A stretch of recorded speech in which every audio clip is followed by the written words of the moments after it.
Welcome back to another episode of our podcast, where we dive deep into the topics that matter. I'm Dominic Maru Olpot. And I'm Kurt Salinas. Today, we have a significant topic to discuss: Filipino Resilience, Rehabilitation and Recovery.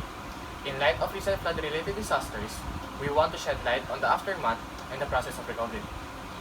It's heartbreaking to witness the devastation caused by floods. But what's truly remarkable is that the resilience of the Filipino people. They come together in times of crisis to rebuild their lives and communities. Absolutely, Dominic. And one crucial aspect of recovery is the assistance provided by the government and various support networks.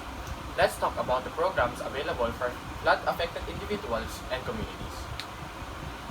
Many government agencies provide support during the rehabilitation and recovery phase. One such program is National Housing Authorities and the Emergency Housing Assistance Program.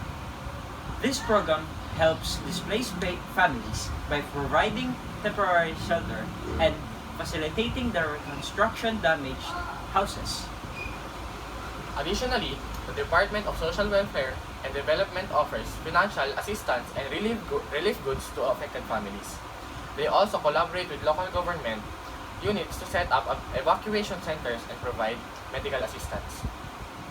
It's crucial for flood-affected individuals to be aware of these programs and how to assess them.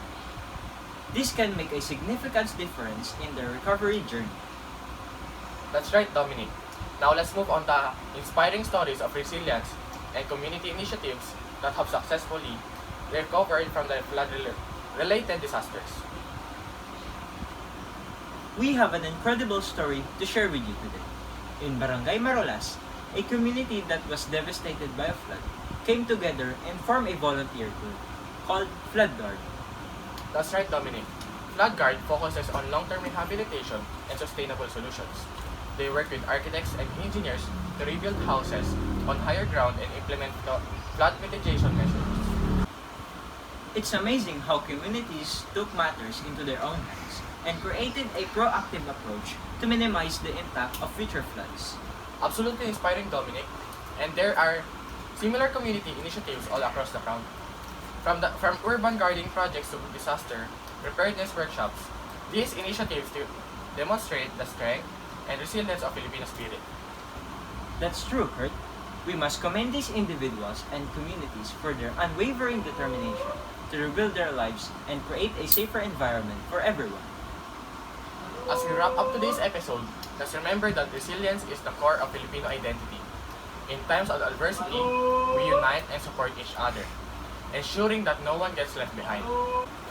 We hope this episode shed light on the rehabilitation and recovery process after a flood and the support systems available. Remember, together we can overcome any challenges that comes on our way. Tapos na? Tapos na.